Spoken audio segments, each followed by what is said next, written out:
ये कहानी बहुत ही दर्दनाक है। अगर आपके साथ भी ऐसी घटना घटी होगी तो आपके आंखों से आंसू नहीं रुकेंगे। जहां बहन ने अपने छोटे भाई के लिए सब कुछ न्यौछावर कर दिया, लेकिन जब भाई कामयाबी की सीढ़ियां चढ़ा तो उसने अपनी बहन को ही भुला दिया। एक पत्नी के लालच और एक भाई के धोखे ने रिश्तों को ऐसे तोड़ा कि माफी के शब्द भी कम पड़ गए। पर क्या दर्दनाक घटना इस भाई को उसकी गलती का एहसास करा पाएगी?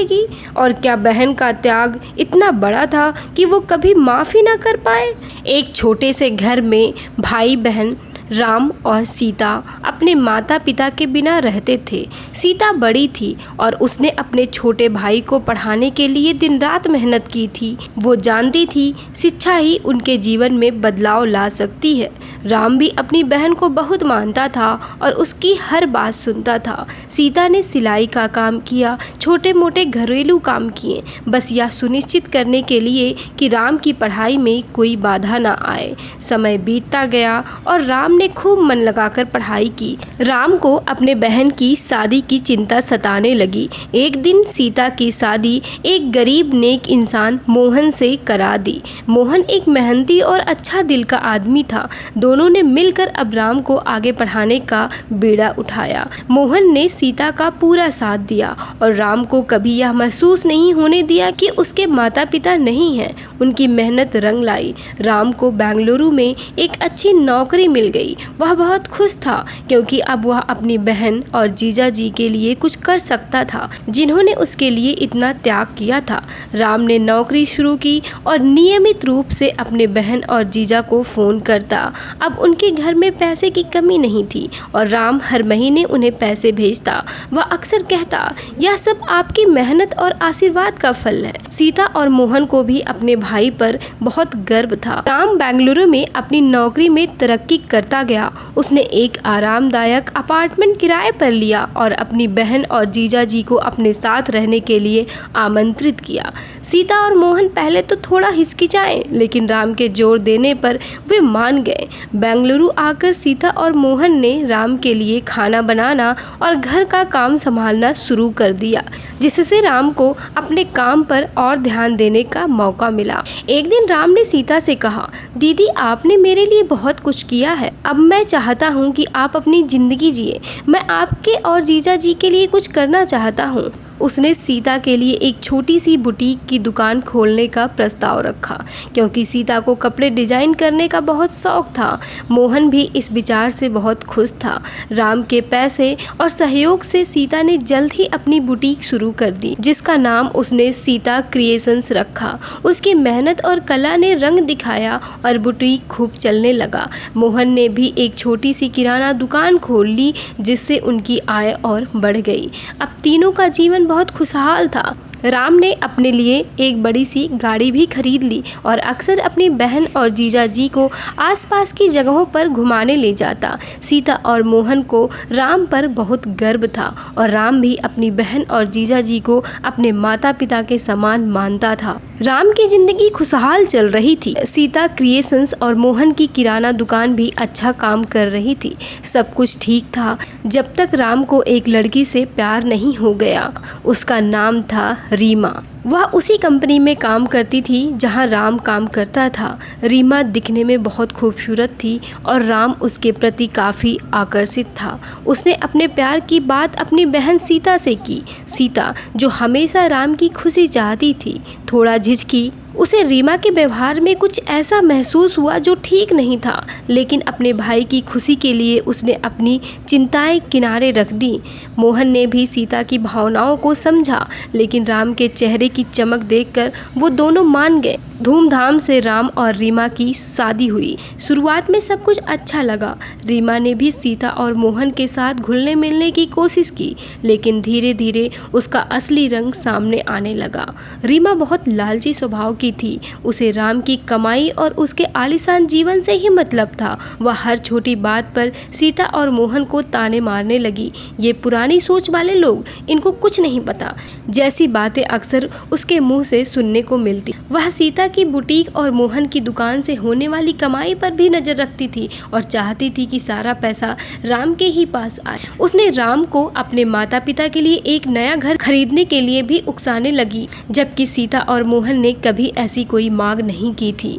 राम जो अपनी नई नवेली दुल्हन के प्यार में अंधा था, रीमा के बातों में आने लगा, उसे अपनी बहन और जीजा जी की मेहनत और त्याग को भूलने लगा था, जिसे उसे इस मुकाम पर पहुंचाया था। घर का माहौल धीरे धीरे खराब होने लगा। सीता और मोहन जो हमेशा शांत स्वभाव के थे, अब रीमा के तीखे बोल सुनकर दुखी रहने लगे। उन्हें समझ नहीं आ रहा था कि उसके प्यार में राम को क्या हो गया है। क्या आप जानना चाहोगे कि रीमा के आने से राम, सीता और मोहन के रिश्ते पर क्या असर पड़ा? रीमा का लालची स्वभाव अब केवल पैसों तक सीमित नहीं रहा था, बल्कि उसने सीता के बच्चों को भी निशाना बनाना शुरू कर दिया था। जब सीता और मोहन कभी राम के घर आते तो रीमा उनके बच्चों को खाना देने से मना कर देती। वह अक्सर उन्हें डांटती और यहाँ तक कि घर से बाहर निकालने की धमकी भी देती थी। सीता का दिल यह देखकर टूट जाता था, लेकिन वह राम के रिश्ते में दरार नहीं डालना चाहती थी, इसीलिए वह चुपचाप सह लेती थी। इतना ही नहीं, जब राम काम पर होता और घर में सीता और मोहन नहीं होते थे तो वह सीता के बच्चों से पूरे घर का काम करवाती। छोटे छोटे हाथों से झाड़ू पोछा करवाना, बर्तन धुलवाना, यह सब आम हो गया था। सीता भी कभी कभी ये सब देखती थी और अंदर से टूट जाती थी, लेकिन अपने भाई के रिश्ते को समझती थी वो। एक दिन जब रीमा ने सीता के बच्चों को बेवजह खूब डांटा और उन्हें कमरे में बंद कर दिया तो सीता से रहा नहीं गया। राम के घर लौटने पर सीता ने हिम्मत करके उसे रीमा के व्यवहार के बारे में बताया। उसका दिल उम्मीद कर रहा था कि राम उसकी बात समझेगा और अपनी पत्नी को समझाएगा, लेकिन राम का जवाब सुनकर सीता सन्न रह गई। राम ने तुरंत कहा, दीदी ऐसा नहीं है, आप गलत सोच रही हैं इसके बारे में। रीमा ऐसा कभी नहीं कर सकती, आप उसे गलत समझ रही हैं। राम की आंखों में अपनी बहन के प्रति अविश्वास था और यह बात सीता को किसी भी शारीरिक चोट से ज़्यादा दर्द दे रही थी। उसे विश्वास नहीं हो रहा था कि जिस भाई के लिए उसने सब कुछ कुर्बान कर दिया, वह आज उसी पर शक कर रहा है। राम अब सचमुच अमीर हो चुका था। उसके संपर्क में बड़े बड़े से लोग थे और वह उन्हीं के साथ उठने बैठने लगा। पैसा और रुतबा उसके सिर चढ़कर बोल रहा था। वह अब पहले वाला राम नहीं था। सीता और मोहन जो उसके अपने थे, अब उसकी प्राथमिकता में कहीं नहीं थे। उसने अपनी दीदी से बात करना छोड़ दिया था। उसे यह पूछने की भी फुर्सत नहीं थी कि सीता की बुटीक कैसी चल रही है या घर में रहने में उन्हें कोई दिक्कत तो नहीं है। रीमा की बातें और उसका अपना बढ़ता अहम राम को पूरी तरह से बदल चुके थे। सीता और मोहन ने कई बार उससे बात करने की कोशिश की, लेकिन राम टाल देता था या गुस्सा हो जाता था। एक दिन मोहन की तबीयत अचानक खराब हो गई। सीता परेशान होकर उसे डॉक्टर के पास ले गई। अस्पताल में डॉक्टर ने कुछ जांचें की और फिर सीता को अकेले में बुलाया। डॉक्टर ने जो बताया उसे सुनकर सीता के पैरों तले जमीन खिसक गई। मोहन के चौथे स्टेज का कैंसर था। डॉक्टर ने दुखी मन से बताया कि उनके पास ज़्यादा समय नहीं बचा है, शायद सिर्फ 6 महीने। सीता पूरी तरह से टूट गई। उसकी आंखों के सामने अंधेरा छा गया। उसने कांपते हाथों से डॉक्टर का हाथ पकड़ा और पूछा, कुछ हो सकता है क्या डॉक्टर साहब, कोई इलाज? डॉक्टर ने सिर हिलाकर मना कर दिया, क्षमा करें, बहुत देर हो चुकी है, अब हम सिर्फ उन्हें आराम दे सकते हैं। दोनों घर लौटे। मोहन जो अपनी बीमारी से अनजान था, बस थका हुआ लग रहा था। सीता टूटी हुई आंखों से अपने बच्चों को देख रही थी। उनके मासूम चेहरे उसे और भी ज़्यादा कचोट रहे थे। उसके मन में एक बार फिर राम का ख्याल आया, लेकिन फिर उसे याद आया कि अब राम वह राम नहीं रहा। इस मुश्किल घड़ी में वह किसके पास जाएगी, ये सोचकर वो जमीन पर धड़ाम से गिर पड़ी। सीता अब राम के घर भी जाना छोड़ चुकी थी। एक दिन राम के घर एक शानदार पार्टी का आयोजन हुआ था। शहर के बड़े बड़े लोग, नामी गिरामी हस्तियां उस पार्टी में शिरकत करने आई थी। राज अपनी पत्नी रीमा के साथ मेहमानों का स्वागत कर रहा था, अपने रुतबे का आनंद ले रहा था। सीता, मोहन और उनके बच्चे भी राम के बुलावे पर पार्टी में आए थे। वे एक कोने में थोड़ा असहज होकर बैठे थे। थे क्योंकि ऐसा माहौल उनके लिए नया था। तभी रीमा अपने चेहरे पर एक घमंड भरी मुस्कान लिए सीता और मोहन के पास आई। उसकी आंखें उन्हें ऊपर से नीचे तक घूर रही थी। एक पल भी बिना सोचे उसने जहर वाले शब्दों में कहा, आप लोग अंदर क्यों नहीं चले जाते? इतने बड़े अमीरों के बीच आप लोग भिखारी दिख रहे हैं। यह राम की शान को कम कर रहा है।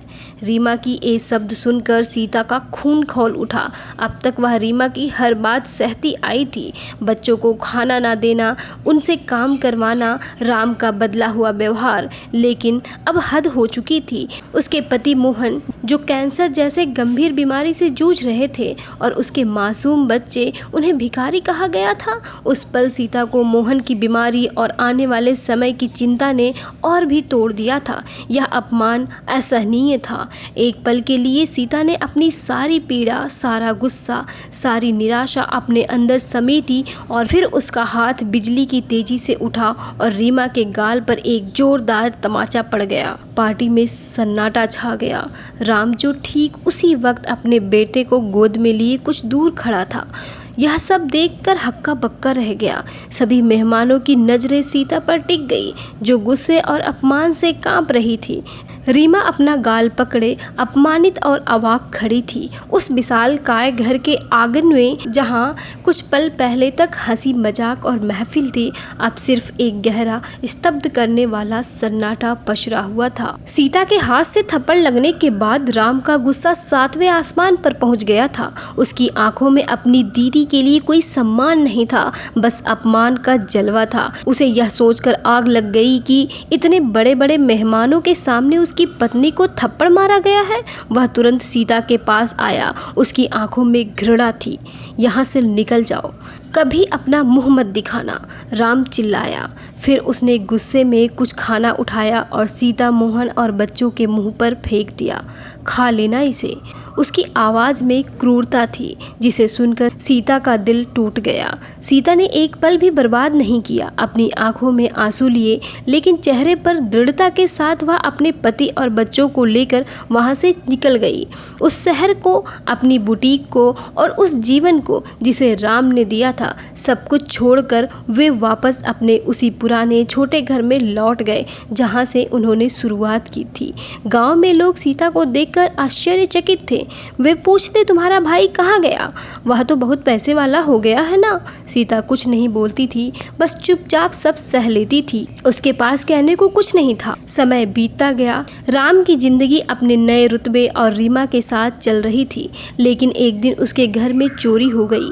राम ने तुरंत सीसीटीवी फुटेज खंगालना शुरू कर दिया ताकि चोर को पकड़ सके। चोर तो नहीं मिला, लेकिन फुटेज देखते हुए उसकी आंखों के सामने एक चौंकाने वाला सच सामने आया। रिकॉर्डिंग में उसने देखा कि कैसे रीमा ने उसकी दीदी और बच्चों के साथ दुर्व्यवहार किया था, कैसे उसने उन्हें बासी खाना खिलाया था, कैसे पूरे घर का काम करवाया था, कैसे उन्हें धक्के देकर घर से निकालने की धमकी दी थी। उसे याद आया कि कैसे उसकी दीदी ने उसे बताया था और उसने विश्वास नहीं किया था। उसकी अंतर आत्मा उसे कचोटने लगी। उस पल उसे अपनी दीदी का अथाह प्रेम, उनका त्याग, मोहन जीजा जी का साथ, सब कुछ याद आया। राम को एहसास हुआ कि वह कितना बदल गया था, कितना अंधा हो गया था। गुस्से और पश्चाताप की अग्नि में जलते हुए वह रीमा के पास गया और बिना कुछ कहे उसे एक जोरदार थप्पड़ मारा। तुमने क्या किया? तुमने मेरे परिवार को बर्बाद कर दिया, राम ने चिल्लाया। उसे तुरंत अपनी दीदी और जीजा जी की याद आई। उसने तुरंत ढूंढना शुरू कर दिया। उसे पता चला कि उन्होंने बुटीक छोड़ दी थी और वापस अपने गांव जा चुके थे। राम को अपने किए पर बहुत पछतावा हुआ। वह जानता था कि उसने अपनी दीदी और जीजा जी का बहुत दिल दुखाया है। राम का दिल पछतावे की आग में जल रहा था। वह तुरंत अपनी गाड़ी लेकर गांव की ओर भागा। उसके मन में एक ही बात थी, बस एक बार अपनी दीदी और जीजा जी से माफ़ी मांग ले। जब वह गांव पहुंचा तो उसने देखा कि उनके पुराने घर के बाहर भीड़ जमा थी। उसके कदम भारी हो गए। दिल में एक अनजाना डर समा गया। वह भीड़ को चीरता हुआ आगे बढ़ा। अंदर का दृश्य देखकर राम की सांसें थम गई। उसकी दीदी सीता अपने पति के सिर के पास बैठी थी और मोहन जीजा जी लेटे हुए थे जिन पर सफ़ेद कपड़ा ओढ़ाया गया था। राम को यह समझने में देर नहीं लगी लगी कि मोहन जीजा जी अब नहीं रहे। उसकी आंखों से आंसू झरने लगे। वह भागकर सीता के पास गया और उसे गले लगा लिया। राम सुबुकते हुए कह रहा था, दीदी मुझे माफ़ कर दो, मैंने बहुत बड़ी गलती की। सीता ने राम को अपने से दूर नहीं किया, लेकिन उसकी आंखों में दर्द और खालीपन के सिवा कुछ भी नहीं था। उसने एक शब्द भी नहीं कहा। मोहन जीजा जी के अंतिम संस्कार से लेकर सारे कर्मकांड तक सीता ने सब कुछ अकेले ही संभाला। राम वहीं मौजूद था, अपनी दीदी की मदद करने की कोशिश कर रहा था, लेकिन सीता ने उसे किसी भी काम में हाथ लगाने से मना कर दिया था। उसने एक बार भी राम से बात नहीं की। राम जानता था कि उसने बहुत बड़ी गलती की है, इतनी बड़ी कि शायद उसे कभी माफ़ नहीं किया जा सकेगा। उसने अपनी दीदी के त्याग, उनके प्रेम और अपने जीजा जी के मौन समर्थन का अपमान किया था। अब मोहन जीजा जी इस दुनिया में नहीं रहे और सीता का दिल उसके लिए पत्थर बन चुका था। राम ने जो खोया था उसे कभी भी वापस नहीं पाया जा सकता था। एक दिन जब राम फिर से सीता के पैरों में गिरकर माफ़ी मांग रहा था, सीता ने अपनी सूनी आंखों से उसे देखा और दृढ़ता से कहा, मैंने तुम्हें त्याग दिया है राम, मैं तुम्हें नहीं जानती, कृपया करके यहाँ से चले जाओ। सीता के ये शब्द किसी तीर की तरह राम के दिल में लगे। उसे लगा जैसे उसके शरीर से प्राण निकाल लिए गए हों, लेकिन राम ने हार नहीं मानी। उसने उसी क्षण फैसला कर लिया कि वह अब बेंगलुरु वापस नहीं जाएगा। राम ने अपनी दीदी के पैरों में पड़े पड़े ही कसम खाई कि वह इसी गांव में उसी छोटी सी झोपड़ी में रहेगा, ताकि अपनी दीदी के साथ रह सके, उनकी देखभाल कर सके, भले ही वह उससे बात ना करे। उसने अपना सारा व्यापार, अपनी सारी दौलत छोड़ दी। उसने उस आलीशान जिंदगी को लात मार दी जिसने उसे इतना बदल दिया था। उधर बेंगलुरु में रीमा राम का इंतजार करते करते थक गई थी। उसे इस छोटे से गांव में आने की कल्पना भी गंवारा नहीं थी। उसने राम के बिना ही अपने कारोबार को आगे बढ़ाया और अपनी लालची प्रवृत्ति के साथ अकेले ही रह गई। वह अब पति के बिना अपनी दौलत में डूबी हुई थी, लेकिन अंदर से खोखली और अकेली थी। इधर गांव में राम ने अपने आप को पूरी तरह से अपनी दीदी की सेवा में लगा दिया था। सीता ने उससे कभी सीधे बात नहीं की, लेकिन राम ने उसकी हर ज़रूरत का ध्यान रखा। वह जानता था कि माफ़ी इतनी आसानी से नहीं मिलती और उसने अपनी दीदी के दिल को फिर से जीतने का मन बना लिया था। वह अपनी सारी ज़िंदगी उनके नाम करने को तैयार था, उस बहन के नाम जिसने कभी उसके लिए सब कुछ कुर्बान कर दिया था।